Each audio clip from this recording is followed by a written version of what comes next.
Quem nele crê não é condenado. João capítulo 3, versículo 18. O caminho da salvação é declarado nas Escrituras nos termos mais claros e, no entanto, talvez não haja verdade sobre a qual tenha sido proferidos mais erros do que sobre a fé que salva a alma. Bem foi provado pela experiência que todas as doutrinas de Cristo são mistérios, não tanto em si mesmos, mas porque estão ocultos para aqueles que estão perdidos, os quais o Deus deste mundo cegou seus olhos. As Escrituras são tão claras que alguém diria: aquele que corre pode ler. Mas tão obscuros são os olhos do homem, e tão danificados é seu entendimento, que a verdade mais simples das Escrituras ele distorce e deturpa. E de fato, meus irmãos, mesmo aqueles que sabem o que é fé, pessoal e experimental, nem sempre é fácil dar-lhe uma boa definição. Eles acham que atingiram o alvo e depois lamentam que falharam. Esforçando-se para descrever uma parte da fé, eles descobrem que esqueceram outra, e no excesso de sua seriedade para livrar o pobre pecador de um erro, muitas vezes o levam a um erro pior. De modo que penso poder dizer que, embora a fé seja a coisa mais simples do mundo, é uma das mais difíceis de pregar, porque por sua própria importância, nossa alma começa a tremer ao falar dela, e então não somos capazes de descrevê-lo tão claramente quanto faríamos, e depois lamentam ter falhado. Pretendo nesta manhã, com a ajuda de Deus, reunir diversos pensamentos sobre a fé, cada um dos quais eu posso ter proferido em seus ouvidos em momentos diferentes, mas que não foram reunidos em um sermão antes e que, não tenho dúvidas, foram mal interpretados pela falta de terem sido colocados juntos em sua ordem consecutiva adequada. Falarei um pouco sobre cada um desses pontos. Primeiro, o objetivo da fé e, ao que parece, a seguir, a razão da fé, de onde vem. Em terceiro lugar, a base da fé, ou o que ela veste quando ela chega. Em quarto lugar, a garantia da fé, ou por que ousa vir a Cristo. E em quinto lugar, o resultado da fé, ou como ela se acelera quando chega a Cristo. Primeiro, então, o objetivo da fé, ou para o que a fé se parece. A palavra de Deus me diz para acreditar. Em que devo acreditar? Estou convidado a olhar. Para o que devo olhar? Qual deve ser o objetivo de minha esperança, crença e confiança? A resposta é simples. O objetivo da fé para um pecador é Cristo Jesus. Quantos se enganam sobre isso e pensam que deve crer em Deus Pai? Ora, a crença em Deus é um resultado posterior da fé em Jesus. Passamos a crer no amor eterno do Pai como resultado de confiar no precioso sangue do Filho. Muitos homens dizem: eu acreditaria em Cristo se soubesse que sou eleito. Isso é vir ao Pai, e ninguém pode vir ao Pai a não ser por Cristo. A obra do Pai é eleger. Você não pode ir diretamente a Ele. Portanto, não pode conhecer sua eleição até que primeiro tenha crido em Cristo, o Redentor, e então, por meio da redenção, você possa se aproximar do Pai e conhecer sua eleição. Alguns também cometem o erro de olhar para a obra de Deus, o Espírito Santo. Eles olham para dentro para ver se têm certos sentimentos e, se os encontram, sua fé é forte. Mas se seus sentimentos se afastarem deles, então sua fé é fraca. De modo que eles olham para a obra do Espírito Santo, que não é o objetivo da fé de um pecador. Tanto o Pai quanto o Espírito devem ser confiáveis para completar a redenção. Mas para a misericórdia particular de justificação e perdão, o sangue do mediador é o único fundamento. Cristãos têm que confiar no Espírito após a conversão, mas o negócio do pecador, se ele quiser ser salvo, não é confiar no Espírito nem olhar para o Espírito, mas olhar para Cristo Jesus e somente para Ele. Eu sei que sua salvação depende de toda a Trindade, mas ainda assim, o primeiro e imediato objetivo da fé justificadora de um pecador não é nem Deus Pai, nem Deus Espírito Santo, mas Deus Filho, encarnado em carne humana e oferecendo expiação pelos pecadores. Tens o olho da fé? Então, alma, olhe para Cristo como Deus. Se queres ser salvo, acredita que Ele é Deus sobre todos, abençoado para sempre. Curve-se diante dele e aceite-o como sendo Deus verdadeiro de Deus verdadeiro. Pois, se não o fizer, não terá parte nele. Quando você acreditar nisso, acredite nele como um homem. Acredite na maravilhosa história de sua encarnação. Confie no testemunho dos evangelistas que declararam que o infinito estava vestido na criança, que o eterno estava oculto no mortal, que aquele que era o rei do céu se tornou servo dos servos e filho do homem. Acredite e admire o mistério de sua encarnação, pois a menos que você acredite nisso, você não pode ser salvo por ela. Então, especialmente, se você deseja ser salvo, deixe sua fé contemplar a Cristo em sua justiça perfeita. Veja-o guardando a lei sem mácula, obedecendo a seu Pai sem erro, preservando sua integridade sem falhas. Tudo isso você deve considerar como sendo feito em seu nome. Não pudeste guardar a lei, ele guardou para ti. Você não poderia obedecer a Deus perfeitamente. Eis a obediência dele substituiu a tua obediência. Por ela, tu és salvo. Mas tome cuidado para que sua fé se fixe principalmente em Cristo como moribundo e morto. Veja o Cordeiro de Deus como mudo diante de seus tosqueadores. Veja-o como um homem de dores e familiarizado com a dor. Vá com ele ao Getsêmane e veja-o suando gotas de sangue. Observe, sua fé não tem nada a ver com nada dentro de você. O objetivo da tua fé não é nada dentro de ti, mas algo fora de ti. Acredite naquele então que naquela árvore, com mãos e pés pregados, derrama sua vida pelos pecadores. Existe o objeto de sua fé para justificação, não em ti mesmo, nem em qualquer coisa que o Espírito Santo tenha feito em ti, ou qualquer coisa que ele tenha prometido fazer por ti. Mas tu deves olhar para Cristo e somente para Cristo. Então deixe sua fé contemplar Cristo ressuscitando dos mortos. Vejam, ele suportou a maldição e agora recebe a justificação. Ele morre para pagar a dívida. Ele se levanta para pregar a caligrafia dessa dívida quitada na cruz. Veja-o ascendendo ao alto e contemple-o neste dia suplicando diante do trono do Pai. Ele está ali suplicando por seu povo, oferecendo hoje sua petição autorizada por todos os que vêm a Deus por meio dele. E ele, como Deus, como homem, como vivo, como moribundo, como ressuscitado e como reinado acima, ele, e somente ele, deve ser o objeto de sua fé para o perdão do pecado. Em nada mais você deve confiar. Ele deve ser o único suporte e pilar de tua confiança. E tudo o que acrescentares a isso será um anticristo perverso, uma rebelião contra a soberania do Senhor Jesus. Mas tome cuidado se sua fé o salvar. Enquanto você olhar para Cristo em todos esses assuntos, você o vê como um substituto.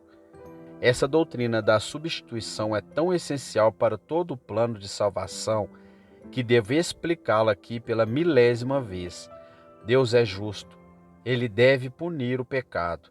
Deus é misericordioso. Quer perdoar os que creem em Jesus. Como isso tem que ser feito? Como ele pode ser justo e exigir a penalidade, misericordioso e aceitar o pecador? Ele faz isso assim. Ele leva os pecados de seu povo e realmente os eleva de seu povo a Cristo, de modo que eles permaneçam tão inocentes como se nunca tivessem pecado. E Cristo é considerado por Deus como se ele tivesse sido tudo. Os pecadores do mundo reunidos em um. O pecado de seu povo foi tirado de suas pessoas, e real e realmente, não típica e metaforicamente, mas real e realmente colocada em Cristo. Então Deus apareceu com sua espada de fogo para encontrar o pecador e puni-lo. Ele conheceu Cristo. O próprio Cristo não era um pecador, mas os pecados de seu povo foram todos imputados a ele. A justiça, portanto, encontrou a Cristo como se ele fosse o pecador, punido a Cristo pelos pecados de seu povo. Puniu-o até onde seus direitos podiam ir. Extraiu dele o último átomo da penalidade e não deixou um resíduo no copo. E agora? Aquele que pode ver Cristo como seu substituto e põe sua confiança nele, é assim liberto da maldição da lei. Alma, quando você vê Cristo obedecendo à lei, sua fé é dizer: ele obedece a isso por seu povo. Quando vires morrer, você deve contar as gotas roxas e dizer: assim ele levou meus pecados embora. Quando você o vir ressuscitando dos mortos, você deve dizer: ele ressuscita como a cabeça e representante de todos os seus eleitos. E quando você o vir sentado à direita de Deus, você deve vê-lo lá como a garantia de que todos por quem ele morreu certamente se sentarão à direita do Pai.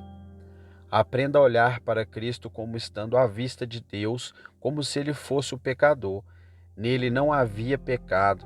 Ele era. Ele era os justos, mas ele sofreu pelos injustos. Ele era o justo, mas ficou no lugar dos injustos.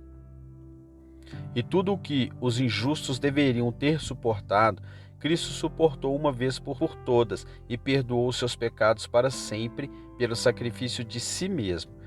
Agora, este é o grande objetivo da fé. Rogo a você, não cometa nenhum erro sobre isso, pois um erro aqui será perigoso, se não fatal. Veja Cristo por sua fé, como estando em sua vida, morte, sofrimentos e ressurreição, o substituto de todos os que seu Pai lhe deu, o sacrifício vicário pelos pecados de todos aqueles que confiaram nele com suas almas. Cristo, então, assim apresentado, é o objeto da fé justificadora. Agora, deixe-me observar ainda que há alguns de vocês, sem dúvida, dizendo: ó, eu deveria acreditar e seria salvo se... Se o quê? Se Cristo tivesse morrido? Oh, não, Senhor. Minha dúvida não é nada sobre Cristo. Eu pensei assim. Então qual é a dúvida? Ora, eu acreditaria se sentisse isso, ou se tivesse feito aquilo, no entanto. Minha fé domina minha consciência e acredito que Ele é capaz de salvar totalmente os que vêm a Deus por meio dele. Vir a Cristo como um santo é um trabalho muito fácil. Confiar em um médico para curá-lo quando você acredita que está melhorando é muito fácil.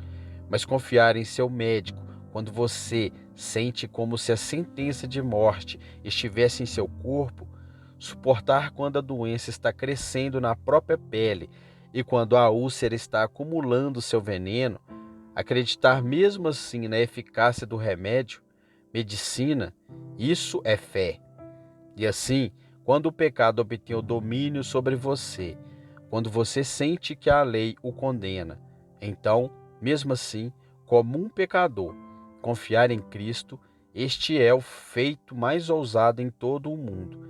E a fé que derrubou os muros de Jericó, a fé que ressuscitou os mortos, a fé que fechou a boca dos leões, não foi maior do que a de um pobre pecador, quando, apesar de todos os seus pecados, ele ousa confiar no sangue e justiça de Jesus Cristo.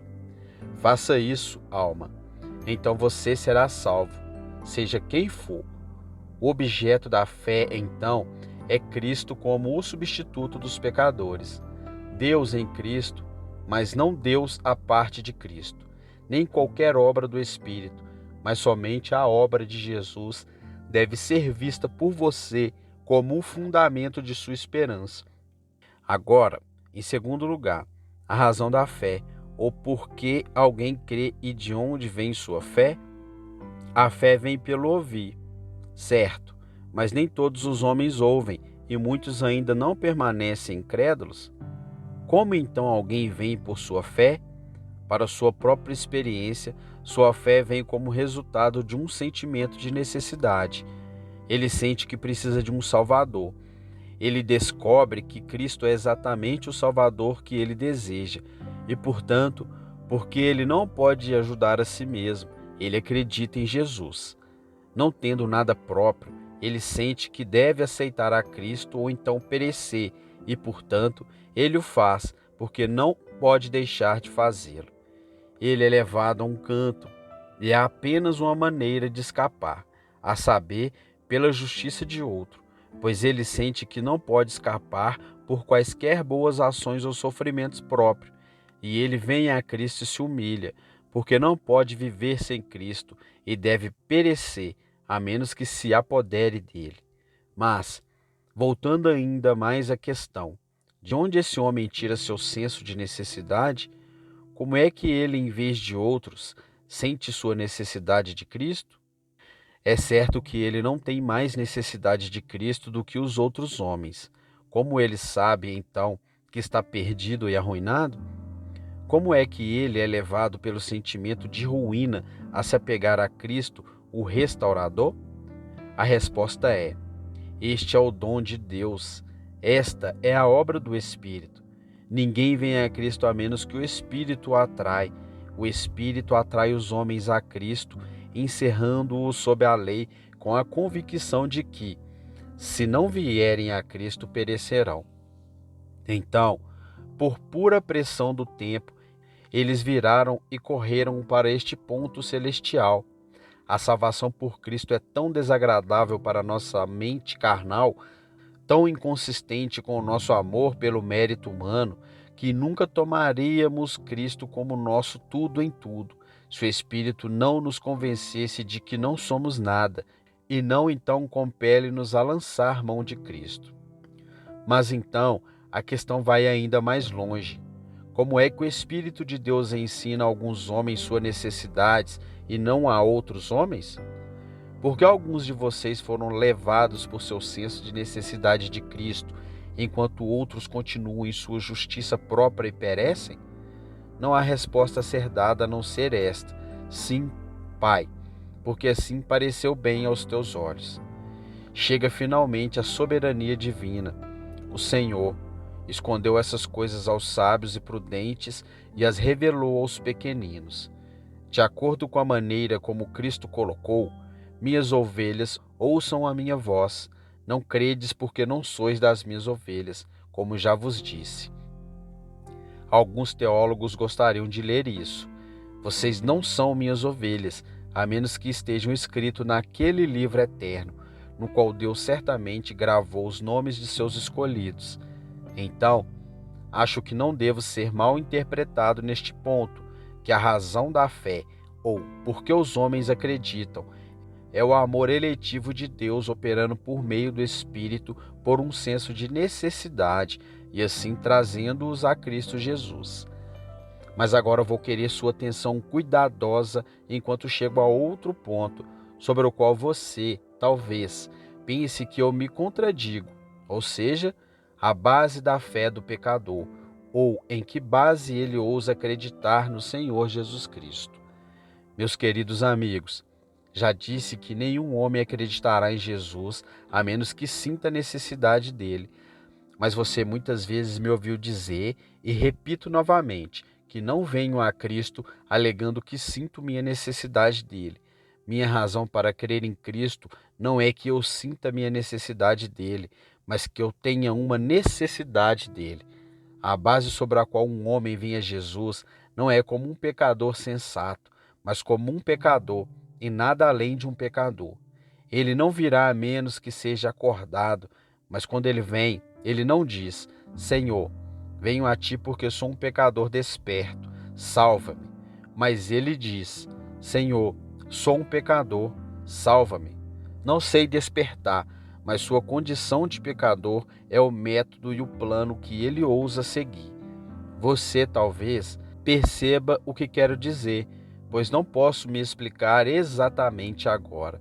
Se eu me refiro à pregação de muitos teólogos calvinistas, eles dizem a um pecador: agora, se você sente sua necessidade de Cristo, se você se arrependeu tanto, se você foi atormentado pela lei em tal e tal grau, então você pode vir a Cristo com base em que você é um pecador desperto. Sendo um pecador acordado, ele deve vir a Ele como um pecador. Quando eu venho a Jesus, eu sei que não vim a menos que eu seja despertado, mas ainda assim, eu não venho como um pecador acordado. Eu não fico aos pés de sua cruz para ser levado porque me arrependi. Não trago nada quando venho, a não ser pecado. Um sentimento de necessidade é um sentimento bom, mas quando estou ao pé da cruz, não acredito em Cristo porque tenho bons sentimentos, mas acredito nele quer tenha bons sentimentos ou não. Assim como estou sem um apelo, mas que teu sangue foi derramado por mim e que tu me mandas vir a ti. Ó Cordeiro de Deus, eu venho.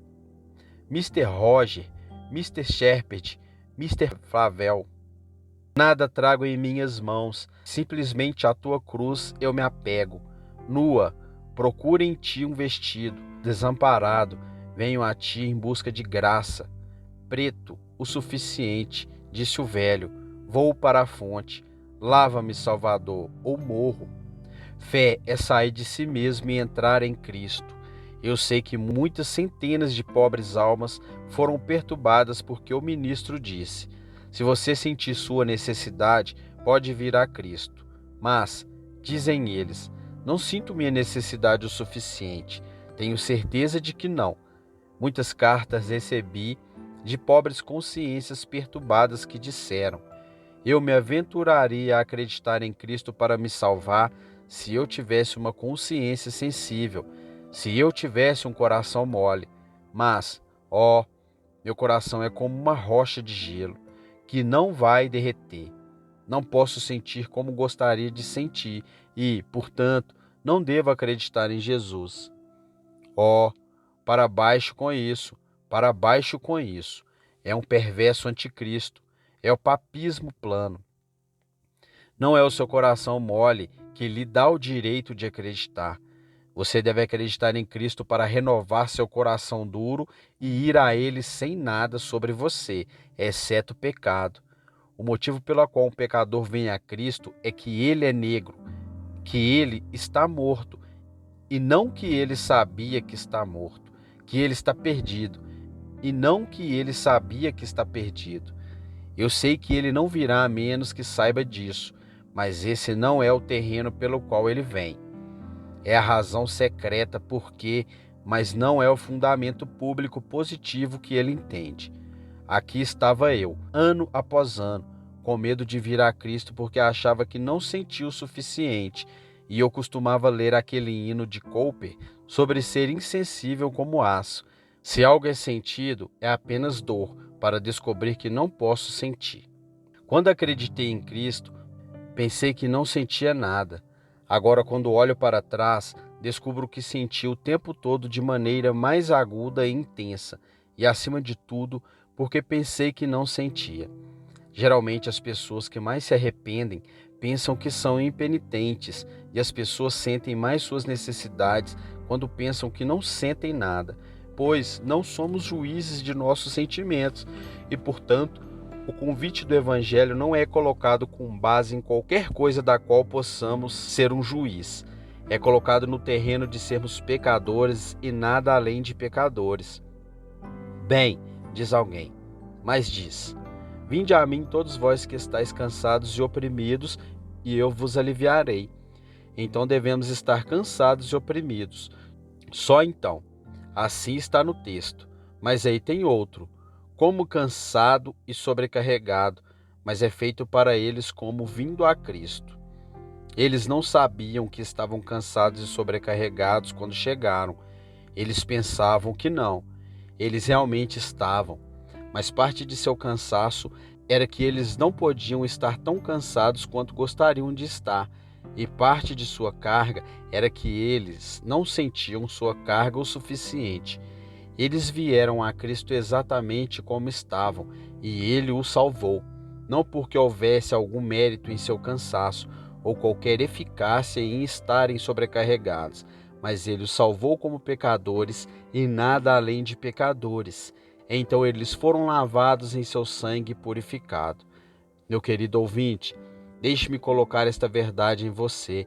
Se você vier a Cristo essa manhã, como nada além de um pecador, ele não o expulsará.